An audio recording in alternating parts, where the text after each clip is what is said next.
Hi guys, and welcome to another episode of Kabir Considers. In this video, I'm going to react to modern inventions that are no longer used. Now, this should be interesting. I love these kind of videos just because it's always cool to get a little insight as to what kind of things people used on a day-to-day basis back in the day. Like, I can remember being a really young kid and playing with my dad's, he had like a Rolodex that, it's like this little thing that had like loads of cards and you could spin it around. I used to just spin it and it would just make this fluttering sound as it would spin with all the cards going in this round circular motion.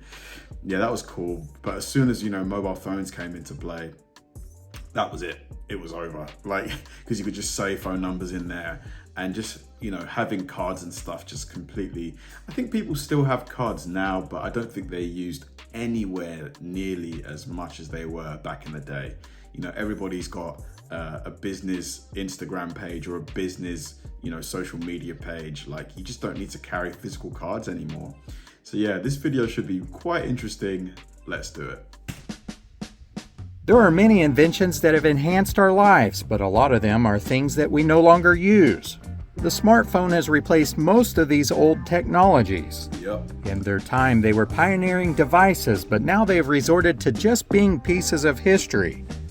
In today's video, we'll take a look at some of these inventions that are now long. Well, gee, come on. People still wear watches. But then again, yeah, since the smartwatch came in, I don't really wear a normal wristwatch anymore, to be fair. Gone. The Stereo 8 was the real name of this product, although most people know it as the 8-track tape. Millions of people used this in the 1970s so they could have music on the go. In the 1980s, the cassette tape took over and made this 8-track obsolete. AOL. Wow. Now this is a blast from the past. I remember this vividly.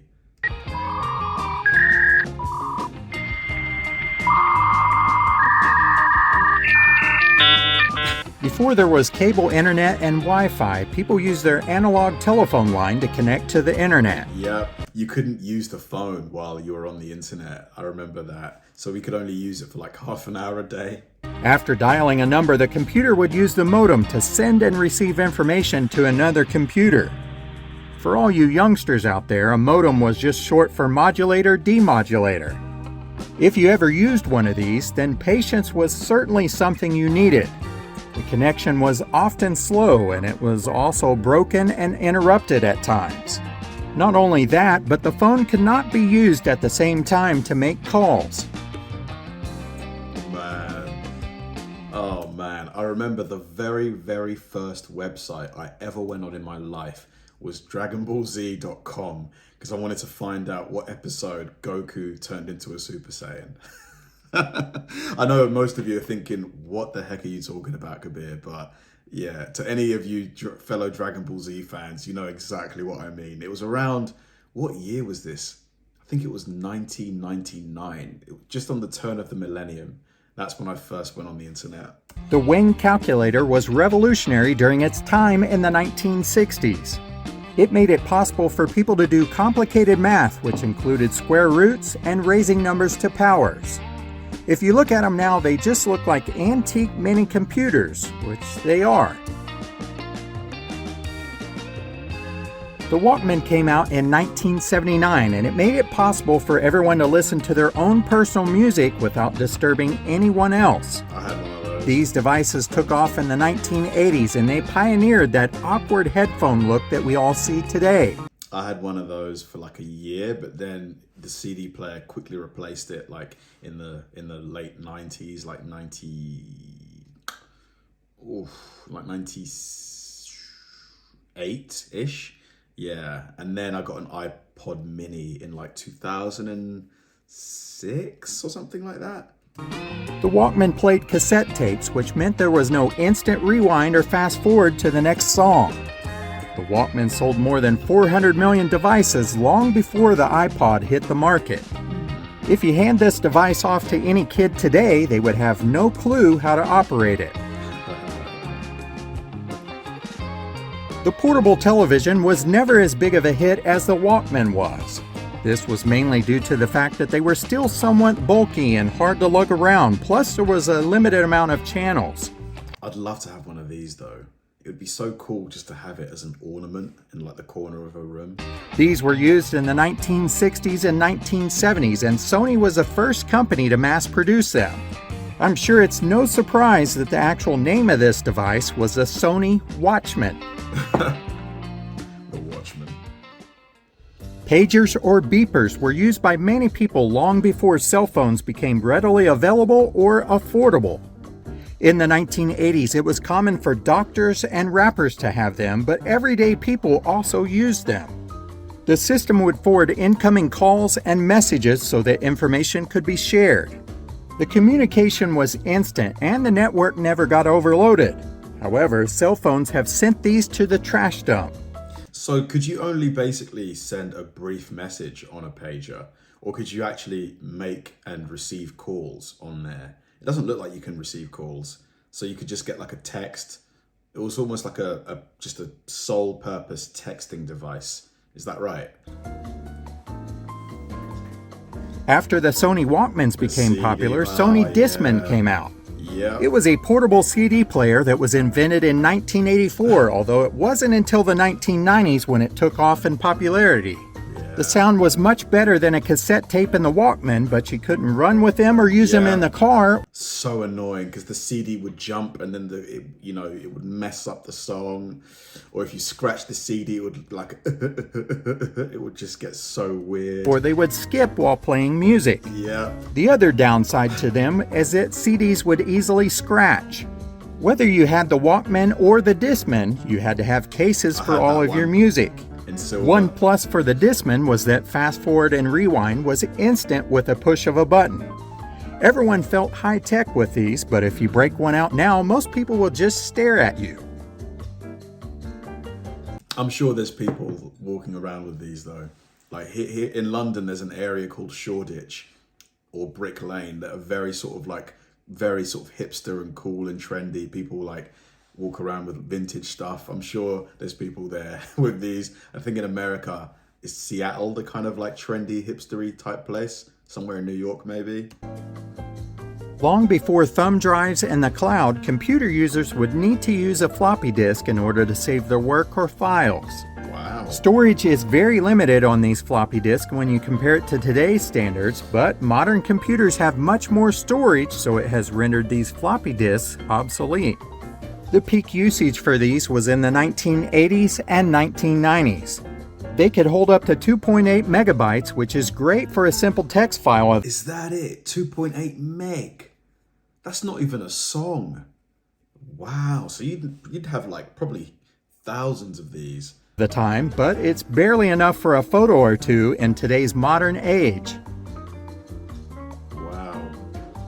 Gramophones or phonographs were created in 1877 by Thomas Edison, and it was his favorite invention. This was the first device that allowed a user to play a recording. Edison used tinfoil coated cylinders to record the sound. Years later, the gramophone was replaced by the much lighter record player. The video home system, or VHS as most people called them, revolutionized watching movies at home. The first home video recorder came out in 1965. The Sony VCR used a reel-to-reel format, and it could only record in black and white. By the 1980s, VCRs were in many households. Not only could you watch your favorite movies at home, but you could also record your favorite shows and watch them later. I just remember as a kid watching The Lion King on the video, having to rewind it, and it would take ages to get back to the beginning. Ah, man. Memory lane. Typewriters were first invented in the second half of the 19th century. They were much faster than writing by hand, and they were also much neater. Typewriters evolved over the years into word processors and then computers, which basically sent this item to the technology graveyard. In the future, the need for typing on a computer may disappear as voice-to-text becomes more widespread. Absolutely. It's crazy. It's almost like people are getting like lazier with new technology. I remember when I was in school, we would write essays by hand, whereas now it's pretty much, like typed in school. But now with voice to recording sort of technology, and now you can even ask ChatGPT to do an essay for you. You haven't even got to think of the actual words yourself. Just crazy. Like, think about it. When was the last time you memorized a phone number? I know my mum and my dad's off by heart, and mine, but that's it. I don't know anybody else's phone number off by heart because I've got it saved in my iPhone. Whereas, back in the day, you'd have to remember these things. Do you guys agree that technology is kind of making us a little bit lazier as a society? The tape drive is an antique item now, but at one time it was a necessary thing to have. This data storage device stored data on a magnetic tape, and the operation took place overnight. Compared to today's standard of saving data, it was super slow. Finding what you needed on that tape was also time-consuming. It's another item from long ago that required a lot of patience. The IBM Simon was the first smartphone, even though that label didn't exist at the time. It was invented in 1992, long before an iPhone came out 15 years later in 2007. Wow. Simon became available for sale in 1994, and yes, it could send emails. This device was the beginning of the super smartphones that we all know today. Wow, fair play, IBM, fair play. The boombox or ghetto blaster was a great way to have music on The Ghetto Blaster. I love that name. the go, but it also meant that everyone else had to listen to it as well. This was portable, but many of them were big, heavy, and required an endless supply of batteries. If you never had one of these, then you were probably born after its peak in the 1980s. These devices can still be purchased today, but they are much smaller and cheaper. Modern versions do not need batteries as they are rechargeable. The DVD was invented in 1993, but it took a while for this to catch on because people were still happy with their VCR players. In 2002, the DVD finally outsold the VCR. DVDs ruled the world until modern streaming options became available. They are still sold in stores, but they are fast becoming obsolete since the main consumer on the market isn't interested in them. Yeah, I remember being a kid going grocery shopping with my parents, and there would always be some guy in the car park or the parking lot, like selling bootleg DVDs, like 2 for £5, stuff like that. You could get the latest movies. The audio cassette, also known as the tape, first came out in 1963. These allowed users to listen to music, but it also allowed them to make their own recordings. They were durable as well as portable, and they became available for usage in the home, the car, and just about anywhere. Eventually, the CD would put a dent on its popularity, but there are still plenty of people from the 80s who have tons of fun listening to these. Personal data assistants, or PDAs, were quite popular, and they made life a lot easier for many people. They held various pieces of information such as names or phone numbers. They also helped people set reminders for meetings and manage their time throughout the day. These devices had pen-based keyboards, voice recognitions, and could even send a fax. They became obsolete in the 2010s as smartphones, which were smaller and lighter, gained in popularity. Honestly, when the iPhone came out, so many businesses must have took a huge hit, like in sales, just because it did so many things, so many jobs. CRT-TV stands for cathode ray tube television. In the 1960s, almost every American household had one. Sony stopped making theirs in 2004, and everyone else stopped in 2008. They were basically just huge, heavy, boxy monitors, and it's hard to believe that we have bigger televisions now that are lighter and flatter. Yep. And the picture quality wasn't great either. ARPANET stood for Advanced Research Projects Agency Network, and it was invented in 1969. It was an experimental computer network that some say is the very beginning of the internet. The ARPANET was funded by the Department of Defense, and the purpose of it was to connect computers at research facilities funded by the Pentagon. This service has not been used since 1982. I thought the internet, like the beginnings of the internet, were in space, like being able to send photos back, like from the moon and stuff. I thought that was the sort of precursor for the internet. Betamax and VHS competed for a share of the market in the 1980s. It was invented in 1975 by Sony, and the heavy analog machine could record audio and video for up to an hour. In 2016, the company announced it would stop producing these Betamax tapes, which seems kind of odd since they have not been popular since VHS took over the market in the 1980s. If you were living in the 1980s, then you probably remember these. Calculator watches were relatively popular among tech-savvy people. They still kind of are now. Like, I think Casio still sell these. Even Marty McFly from the Back to the Future series had one. In some ways, this little device helped pave the way for PDAs and smartphones. And smartwatches too. Very few people even wear a simple wristwatch since there is a clock on their smartphone. Laserdiscs were huge and bulky, but they were expected to take over the market from VHS tapes. However, they were quite pricey when they first came out in 1978. Wow, it's massive. It's like a frisbee. Plus, their 12-inch diameter kept most people from investing in them. They remained on the market until consumers latched on to the DVD. Reel-to-reel tapes was a standard until digital recording formats came along. Sound professionals used these along with other industries that had a need to record conversations. The audio was recorded on a magnetic tape held on a reel. These are certainly big and bulky when you compare them today to digital devices. Just feels like everything has gotten smaller. Like, that's what it feels like. The main sort of takeaway of this is the form factor of pretty much everything has gotten smaller, lighter, yet more capable. The transistor radio was used to listen to music and the radio. This beloved device was everywhere in the 1970s. For many people, it holds a special memory as it introduced them to the world and brought them music. The telegraph changed the world when it was in use. This form of communication allowed users to communicate over great distances. It worked by transmitting electrical signals over a wire stretched between stations.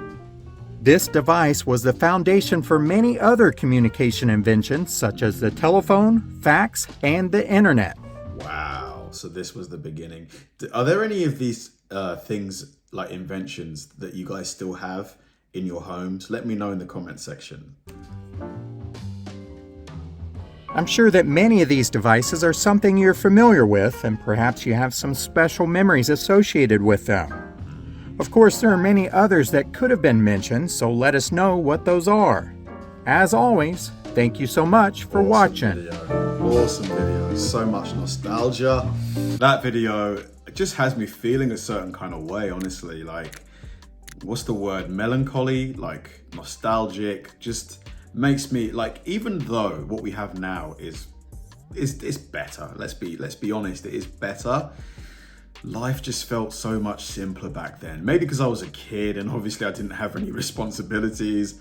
But I just remember, like, you know, rewinding the VHS, like watching movies with my family, you know, like on the way to school, like listening to my CD player. Like, oh man, just so many good memories. Like, honestly, some of the best memories of my life, honestly, and I'm sure for some of you guys too.